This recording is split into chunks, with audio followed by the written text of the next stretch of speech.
امام قرطبی نے روایت بیان کی، صاحب مشکات نے بھی، اور بھی کتب حدیث میں روایت موجود ہے، جب یہ آیت کریمہ نازل ہوئی کہ ان تعذبہم فإنہم عبادک، اے اللہ اگر تو ان کو عذاب دے تو یہ تیرے بندے ہیں. یہ آیت جب تلاوت کی فرفع یدیہ، اپنے دونوں ہاتھوں کو پھیلا دیا اور کیا کہا؟ اللہم امتی امتی، اے اللہ میری امت، اے اللہ میری امت. فبکا، اور ساتھ ہی آنسو ڈھلنے لگے. اللہ تعالیٰ نے فرمایا یا جبریلو اذهب الی محمد صلی اللہ علیہ وسلم، جا میرے محبوب کی خدمت میں حاضری دے، میرا سلام کہہ. فصلہ ما یبکیک، اور جا کے محبوب سے پوچھ محبوب تم روتے کیوں ہو. اللہ کو نہیں پتا کہ محبوب کیوں رو رہا ہے. اللہ اکبر. کہا جا پوچھ کے آ تو محبوب کیوں رو رہے ہو. وَرَبُّكَ عَالَمْ، جبریل سنو میں جانتا بھی ہوں کہ میرا نبی کیوں روتا ہے، لیکن جاؤ تم پوچھ کے آؤ. حاضر ہوئے، سلام کہا، عرض کی مالک کا سلام ہے، اور اللہ ارشاد فرماتا ہے محبوب تم روتے کیوں ہو؟ تو حضور نے فرمایا میں خود نہیں روتا، مجھے امت کا غم رلاتا ہے. تو جبریل پھر حاضر ہوئے، اور پھر اللہ تعالیٰ نے کہا اے جبریل پھر جا میرے محبوب کے پاس، اور جا کے محبوب سے کہہ ان اللہ یقول لک، میرے محبوب سے جا کے کہہ دے کہ بے شک اللہ ارشاد فرماتا ہے محبوب غم نہ کرو، جس طرح کہو گے ہم ویسے ہی کریں گے، جس طرح کہو گے ہم ویسے ہی. اور آپ جانتے ہیں کہ حضور سجدے میں سر رکھ دیں گے محشر کے دن، اور اللہ کہے گا ارفع راسک یا محمد، محبوب سر تو اٹھائیے، سر تو اٹھائیے، جو کہو گے مان لیں گے. سل توتا واشفے تشفع، لیکن حضور سر اٹھا کے کہیں گے اللہم امتی امتی. اللہ تعالیٰ فرمائے گا محبوب جس کے سینے میں رائی کے دانے کے برابر بھی ایمان ہے میں نے اس کی بھی مغفرت فرما. حضور پھر سجدے میں سر رکھ دیں گے،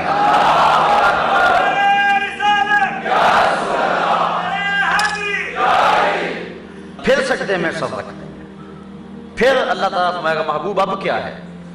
حضور پھر سر اٹھائیں گے تو امتی امتی کہیں گے.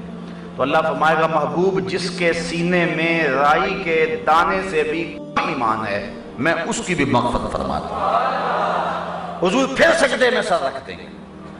پھر اللہ تعالیٰ فرمائے گا محبوب جس کے سینے میں رائی کے دانے سے کم، اس سے بھی کم، اس سے بھی کم ایمان ہے میں اس کی بھی مغفرت فرماتا ہوں. حضور پھر سر رکھ دیں گے. اللہ تعالیٰ فرمائے گا ارفع راسک یا محمد سل توتا، محبوب سر اٹھاؤ اب کیا معاملہ ہے. اللہ اکبر. حضور عرض کریں گے مالک تو مجھے اختیار ہی دے دے. اللہ فرمائے گا محبوب جا جس کو چاہتا ہے جہنم سے نکال کے لے. حضرت امام جعفر صادق رضی اللہ تعالی عنہ فرماتے ہیں قرآن مجید کی سب سے امید والی اگر کوئی آیت ہے تو وہ اہل بیت کے ہاں یہ آیت. اللہ اکبر. کتنے کرم ہو جائیں گے حضور کے صدقے. ہر نظر کانپ اٹھے گی محشر کے دن، ہر نظر کانپ اٹھے گی محشر کے دن، خوف سے ہر کلیجہ دہل جائے گا. پھر کیا ہوگا؟ اوڑھ کر کالی کملی وہ آ جائیں گے، محشر کا نقشہ بدل جائے گا. اللہ اکبر. وہ تو رنگ ہی کوئی اور ہوگا نا، وہ تو کیفیت ہی کوئی اور ہوگا. تو فرمایا وَلَسَوْفَ يُعْطِيكَ رَبُّكَ فَتَرْضَىٰ، فترضیٰ کی گواہی ہے. مجھے ایک بڑی پرانی نعت یاد آ گئی، اسی آیت کو میں نے لکھی تھی. فترضیٰ کی گواہی ہے خدا تیری رضا چاہے، کسی نے پایا ہو یہ مرتبہ ہم نے نہیں دیکھا، حبیب دو سراسا دوسرا ہم نے نہیں دیکھا، جو پہنچا ہو سرے عرش اولا ہم نے نہیں دیکھا. تیری تو بات ہی کیا تو تو شاہ مرسلاں ٹھہرا، شہنشاہوں سے کم تیرا گدا ہم نے نہیں دیکھا. ہمیں تو ناز ہے اس پر کہ ہم تیرے ہی منگتے ہیں، کوئی بھی در تیرے در کے سوا ہم نے نہیں دیکھا. میں کھو جاؤں حشر کی بھیڑ میں تو آپ فرمائیں، ہمارے در کا ثاقب تھا گدا ہم نے نہیں دیکھا. فترضا کی گواہی ہے خدا تیری رضا چاہے، کسی نے پایا ہو یہ مرتبہ ہم نے نہیں دیکھا۔ وَلَسَوْفَ يُعْطِيكَ رَبُّكَ فَتَرْضَىٰ أَلَمْ يَجِدْكَ يَتِيمًا فَآوَىٰ، اے محبوب ہم نے آپ کو یتیم پایا اور پھر ٹھکانہ دے دیا۔ اللہ اکبر۔ حضور کے والد اس وقت وصال کر گئے تھے جب حضور ابھی شکم مادر میں تھے۔ ابن حشام نے سیرت نبویہ میں لکھا ہے کہ فرشتوں نے عرض کی مالک تیرا محبوب جو مقصود کائنات ہے اس کا تو باپ فوت ہو گیا۔ اللہ تعالیٰ فرمایا تم کیوں پریشان ہو، آنا کافلہ و آنا حافظہ و آنا ناصرہ، اس کی کفالت بھی میں کروں گا، اس کی حفاظت بھی میں کروں گا، اس کی مدد بھی میں کروں گا۔ اور حضرت حلیمہ سعدیہ فرماتی ہیں عام بچہ 10 دنوں میں جتنی پرورش پاتا تھا حضور ایک دن میں اتنی پرورش پا جاتا۔ یہ اللہ تعالیٰ کی طرف سے کفالت ہو رہی تھی۔ ایک تو یہ معنی ہے ہم نے آپ کو یتیم پایا اور ٹھکانہ دے دیا، وہ اگر چاہے تو قطرے کو سمندر کر دے، وہ اگر چاہے تو یتیموں کو پیمبر کر دے، یہ اس کی مرضی ہے۔ دوسرا معنی یتیم کا، آپ نے کبھی مانگنے والوں کو دیکھا ہوگا کہ ہاتھ کے اندر ایک سیپ لی ہوتی ہے انہوں نے، جس کے اندر وہ اس کاسے کے اندر بہت کچھ ڈالتے ہیں۔ یہ 2 حصوں پہ مشتمل ہوتی ہے اور سمندر کی سطح پر یوں سیپ تیر رہی ہوتی ہے۔ جب بارش ہوتی ہے تو ابر نیساں کے قطرے اس سیپ میں پڑتے ہیں، اور جب اس میں پانی آتا ہے تو یہ قدرتی بند ہونا شروع ہو جاتی ہے، اور جب بند ہو جاتی ہے پھر تہہ بحر میں چلی جاتی ہے۔ سینکڑوں سال سیپ اپنے اندر ابر نیساں کے ان قطروں کی تربیت کرتی ہے، پھر وہ پانی کے قطرے موتی بن جاتے ہیں۔ پھر وہ کبھی باہر آئیں تو وہ بڑے بیش قیمت موتی ہوتے ہیں، لیکن کبھی ایسا ہوتا ہے سیپ نے منہ کھولا، بارش کا ایک قطرہ ٹپکا، مطلع صاف ہو گیا، سیپ اپنی فطرت کے مطابق بند ہو گئے۔ اب سیپ کے دامن میں صرف ایک قطرہ ہے، اس ایک قطرے کو لے کر وہ تہہ میں چلی جاتی ہے اور ساری صلاحیتیں اس ایک قطرے پہ لگا دیتی ہے، اور وہ جو موتی جب بنتا ہے وہ چمک میں، قیمت میں، آب و تاب میں، روشنی میں سب سے زیادہ قیمتی ہوتا ہے۔ اس موتی کو در یتیم کہتے ہیں۔ تو کہا محبوب ہم نے آپ کو وہ در یتیم پایا، فآبا، اور ٹھکانہ بھی دے دیا۔ بعض کا موتی ہوتا ہے لیکن موتی کسی اچھی جگہ پہ رکھا نہیں جاتا۔ محبوب اس موتی کے قدر کرنے والے عمر و ابو بکر تھے، عثمان و علی تھے، بلال حبشی تھے۔ اگر تو بیش قیمت موتی ہے تو محبوب جو تیرے قدر کرنے والے ہیں وہ بھی تو ہم نے کتنے باکمال لوگ تھے۔ علم یجدک یتیما فآویٰ، یہ مجازی اس کا معنی ہے جو امام قرطبی نے بیان کیا۔ ووجدک ضالا فہدیٰ، اور ہم نے آپ کو اپنی محبت میں از خود رفتہ پایا تو اپنی طرف راستہ عطا کر دیا۔ بہت سارے لوگ یہاں بھٹک گئے، بیٹھ گئے۔ کسی نے اس کا ترجمہ یہ کیا کہ ہم نے آپ کو گمراہ پایا، سو ہدایت دی۔ کسی نے کہا ہم نے آپ کو ناواقف راہ پایا، کوئی بولا ہم نے آپ کو بھٹکا ہوا پایا، کسی نے لکھا ہم نے آپ کو بہکا ہوا پایا۔ تراجم لے لیں آپ بازار سے، آپ کو یہ تراجم ملیں گے، لیکن اعلیٰ حضرت نے جو اس کا ترجمہ کیا ہے وہ قرآن کی روح کے مطابق کیا ہے، چونکہ اللہ تعالیٰ قرآن میں ایک دوسرے مقام پہ فرماتا ہے ما دل صاحبکم، آپ کا جو آقا ہے وہ گمراہ کبھی بھی نہیں ہوا ہے۔ نبی بچپنے میں بھی نبی ہوتا ہے، لڑکپن میں بھی نبی ہوتا ہے، نبی جوانی میں بھی نبی ہوتا ہے، بڑھاپے میں بھی نبی ہوتا ہے۔ یہ نہیں ہے کہ کسی گناہگار شخص کو بعد میں نبوت کے منصب پہ بٹھا دیا جائے اور لوگ اس کے ماضی پہ تان کریں۔ اللہ نے جس کو نبوت کا تاج عطا کیا ہوتا ہے، اللہ اس کے بچپنے کی بھی، اس کے لڑکپن کی بھی، بلکہ اس کی نسل کی بھی اور اس کے آباء و اجداد، اس کے حسب و نسب کی بھی حفاظت کرتا ہے تاکہ میرے نبی پر کوئی تان کی انگلی نہ اٹھا سکے۔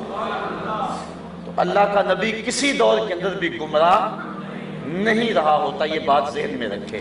اور اگر ایسا ہو تو پھر لوگ کہیں گے کہ کل آپ کیا کرتا رہا اور آج ہمیں عقل اور شعور دینے آ گیا ہے۔ تو ما دل صاحبکم، تمہارا آقا جو ہے یہ کبھی بھی گمراہ، تو پھر یہ اللہ کا لفظ جو ہے تو پھر اس کا مفہوم کیا ہوگا؟ ووجدک ضالا، تو اس کا وہی مفہوم ہوگا جو حضرت یوسف علیہ السلام کی گمشدگی پر حضرت یعقوب علیہ السلام بار بار روتے تھے اور بار بار یوسف یوسف پکارتے تھے، تو بیٹوں نے کہا قالوا تاللہ انک لفی ضلالک القدیم اے فی محبتک القدیم، انہوں نے کہا آپ اس پرانی محبت میں ہی ابھی تک، اب یوسف تو قصہ پارینہ بن گیا ہے اور آپ اب بھی امید لگائے بیٹھے ہیں، یوسف گم گشتہ واپس تو نہیں آئے گا اور تم اس پرانی محبت میں ہو، تو وہاں دلال کے لفظ بولے گئے۔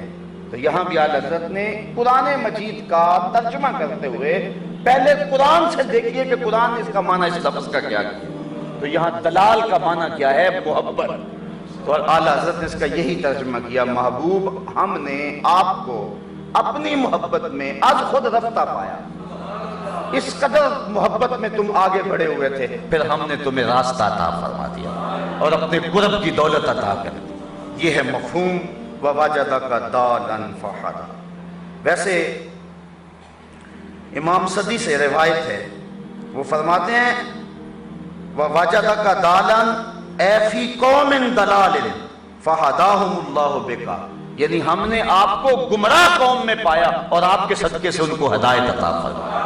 اگر دلال کا لفظی معنی کرنا ہے آپ نے تو پھر یہ کر سکتے ہیں آپ۔ اللہ اکبر۔ وَوَجَدَكَ طَالِبًا لِلْقِبْلَةِ فَهَدَاكَ إِلَيْهَا، ہم نے آپ کو قبلے کا طالب پایا تو ہم نے آپ کو قبلہ عطا کر دیا۔ بڑے معنی اس کے یہاں بیان فرمائے گئے ہیں، طلب کے معنی میں بھی ہے، تحیر کے معنی میں بھی ہے، اور عرب میں اکیلا درخت جو جنگلوں میں کھڑا ہوتا اور لوگ جب راستہ بھول جاتے تو اس درخت کے پاس آ کے پھر سمت متعین کرتے، اس کو بھی عربی میں دال کہتے۔ تو اللہ کہتا ہے محبوب ہم نے آپ کو وہ دال درخت کی صورت میں پایا، یعنی جو بھی گمراہ آپ کی چوکھٹ پہ آ گیا پھر وہ گمراہ نہ رہا، اس کو راستہ مل گیا اور وہ منزل مقصود پر چلا گیا۔ اللہ اکبر۔ وَوَجَدَكَ ضَالًّا فَهَدَىٰ وَوَجَدَكَ عَائِلًا فَأَغْنَىٰ، اور ہم نے آپ کو کنگال پایا اور غنی کر دیا۔ اس کا ظاہری مفہوم تو یہ ہے کہ حضرت خدیجہ الکبریٰ کی مال سے، اور دوسرا کہ ہم نے آپ کو حجج اور براہین عطا کر کے آپ کو غنی کر دیا اور آپ دین کے اندر غنا کے مرتبے پہ فائز المرام ہوئے۔ دوسری بات کہ اللہ نے اپنے محبوب کے لیے اپنی کرم نوازیوں اور رحمتوں کے سارے خزانے کھول دیے اور سارے خزانوں کی چابیاں حضور کے ہاتھ میں دے۔ حضور فرماتے اوتی تو مفاتیح الارض، مجھے زمین کے خزانوں کی چابیاں عطا کر دی۔ اور ایک حدیث کے لفظ ہے انما انا قاسم واللہ یعطی، میں بانٹنے والا ہوں، میرا اللہ مجھے عطا کرنے والا ہے۔ تو اللہ کے خزانوں میں کمی نہیں ہے اور محبوب بھی دل کھول کے بانٹ رہے ہیں، اس لیے فرمایا ہم نے تمہیں غنی کر دیا۔ فَأَمَّا الْيَتِيمَ فَلَا تَقْهَرْ، یتیم کو آپ نے دباؤ نہیں ڈالنا۔ وَأَمَّا السَّائِلَ فَلَا تَنْهَرْ، اور محبوب سائل آئے تو اس کو جھڑکنا نہیں، جھڑکے تو وہ کہ جس کے خزانوں میں کمی کا ڈر ہو۔ محبوب ہم نے تو تمہیں غنی کر دیا ہے، تم بانٹتے جاؤ، اللہ عطا کرتا جائے گا۔ اللہ اکبر۔ اتنا دیا کہ محبوب خود کہہ رہے ہیں سال یا ربی یا ربی، یا ضرورت ہو تو مانگ لو۔ عرض کرتے ہیں انی اسالک مرافقتک فی الجنہ، مجھے جنت میں اپنا قرب دے دو۔ فرمایا یہ تو دے دیا، کچھ اور بھی مانگ لو۔ ہیں آج وہ مائل بعطا، اور بھی کچھ مانگ، ہیں آج وہ مائل بعطا، اور بھی کچھ مانگ۔ کی چوکھٹ سے وہ کسی نے کہا تھا کہ حاتم طائی ایک 12 دری میں بیٹھا تھا اور ایک سائل آیا، اس نے مانگا، اس نے جھولی بھری، وہ پھر بہروپ بدل کے دوسرے دروازے سے آ گیا۔ حاتم طائی نے پہچان لیا کہ یہ بھی لے کر گیا خیرات، لیکن اتنا دریا دل تھا، اس نے پھر اس کو جتلایا نہیں، پھر جھولی میں خیرات ڈالی۔ وہ تیسرے دروازے سے ایک اور روپ دھار کے آیا، اس نے پھر دیا۔ 12 دروازوں سے وہ 12 روپ دھار کے آیا، لیکن اتنا سخی دل تھا حاتم طائی، اس نے ہر بار دیا۔ من انداز قدرت را می شناس، بہر رنگے کے خواہی جامہ می پوش، تو جس رنگ میں مرضی آ جا میں تجھے پہچانتا ہوں۔ اس نے ہر بار پہچانا اور ہر بار دیا۔ اس نے کہا اپنے نبی کا کوئی ایسا واقعہ سنا سکتے ہو دریا دلی کا؟ مسلمان نے کہا یار تو عجیب بات کرتا ہے، حاتم طائی کے محل کے 12 دروازے تھے اور ہر دروازے سے آیا، اس نے ہر بار دیا۔ لیکن میرے نبی کے دروازے پر جو ایک بار آ گیا پھر دوسری بار آنے کی ضرورت ہی نہیں رہی، وہ تو دروازے ختم ہو گئے نا۔ اللہ اکبر، جو ایک مرتبہ آ گیا پھر دوبارہ آنے کی ضرورت نہیں رہی۔ یہ آقا کا در ہے، در شاہاں تو نہیں ہے، بلکہ یہاں تو مانگنے کا تکلف ہی کرنا ہے، وہ تو بند لبوں کی بولیاں بھی سنتے ہیں۔ کوئی آئے تو صحیح، پھر جس طرح کا مرضی سوال لے کر کے آئے، کوئی حاضر تو ہو، اس چوکھٹ پہ آئے تو صحیح۔ اللہ اکبر۔ وَوَجَدَكَ ضَالًّا فَهَدَىٰ وَوَجَدَكَ عَائِلًا فَأَغْنَىٰ فَأَمَّا الْيَتِيمَ فَلَا تَقْهَرْ وَأَمَّا السَّائِلَ فَلَا تَنْهَرْ۔ سائل کو نہیں جھڑکنا اور یتیم پہ دباؤ نہیں ڈالنا، چونکہ یہ لوگ یتیم کو دھکے دیتے تھے۔ اللہ نے محبوب کی وساطت سے یہ بات کہی، اس سے رفق اور نرمی سے پیش آنا۔ بلکہ حضور علیہ السلام نے ارشاد فرمایا کہ جو شخص چاہتا ہے کہ میرا دل نرم ہو جائے تو وہ دو کام کرے، ایک مسکینوں کو کھانا کھلائے اور دوسرا یتیم کے سر پہ ہاتھ پھیرے، اللہ اس کے دل کو نرم کر دے گا۔ جس کا دل سخت ہے یہ دو کام کیا کرے، اللہ دل نرم کر دے گا۔ اور ایک روایت کے لفظ ہیں جس کو حضرت ابن عمر نے روایت کیا ہے کہ جب کوئی یتیم روتا ہے اللہ تعالیٰ فرشتوں کو کہتا ہے کہ اس یتیم کو کس نے رلایا، جبکہ اس کا باپ مٹی میں ہے، تو پھر ساتھ اللہ تعالیٰ ارشاد فرماتا ہے کہ میرے فرشتوں تم گواہ ہو جاؤ، جو شخص اس یتیم کو چپ کروائے گا اور اس کو راضی کرے گا قیامت کے دن اسے میں راضی کروں گا۔ اللہ اکبر، میں اسے قیامت کے دن راضی کروں گا۔ اللہ اکبر، یہ حضور کا دیا ہوا دین ہے۔ انا وکافل الیتیم لہو او لغیرہ کہاتین، میں اور یتیم کی کفالت کرنے والا اس طرح ہوں گے جس طرح یہ میری دو انگلیاں ہیں۔ تو کہا محبوب یتیم پہ دباؤ نہ ڈالیں اور سائل کو جھڑکے نہ۔ وَأَمَّا بِنِعْمَةِ رَبِّكَ فَحَدِّثْ، اور اللہ نے آپ کو جو نعمت عطا کی ہے اس کا خوب چرچا کریں۔ اللہ اکبر، شکر سے، ثنا سے اور اس نعمت کو بیان کرنے سے، یہ تین طریقے ہیں نعمت کے چرچے کے۔ تو جب اللہ تعالیٰ نعمت عطا کرتے تو اس کا چرچا کرنا چاہیے، اور سب سے بڑی نعمت ہمیں تو حضور کی صورت میں ملی، اس لیے ہم اس کا چرچا کرتے ہیں۔ چرچا کرنے کے انداز شریعت کے ضابطے سے ٹکراؤ نہ کھاتے ہوں سارے جائز ہیں، تقاضے اپنے اپنے ہیں، دور اپنا اپنا ہے۔ ایک زمانہ تھا کہ کسی کے ہاں بچہ پیدا ہوتا تھا تو وہ اپنے گھر کے باہر پتے باندھ دیتا تھا، یہ پرانے لوگوں کو پتا ہوگا، لیکن اب دور بدل گیا، وہ کیفیت نہیں رہی۔ اس طرح ہر دور کے اپنے تقاضے ہوتے ہیں، شریعت کے ضابطوں سے ٹکراؤ نہ ہو تو جو بھی انداز ہوگا اظہار مسرت کا، وہ اللہ تعالیٰ جل شانہ ارشاد فرماتا ہے کہ اللہ کی نعمت کا خوب چرچا کرو۔ تو حضور محمد نعمت اللہ، محمد اللہ کی نعمت ہے، یہ بخاری شریف کے لفظ پڑھ رہا ہوں، اور حضرت حسان بن ثابت کے لفظ بھی سنیے، وہ کہتے ہیں منا علینا ربنا ام بعث فینا محمدا، اللہ نے ہمارے اوپر احسان کیا ہے کہ محمد عربی عطا فرمایا۔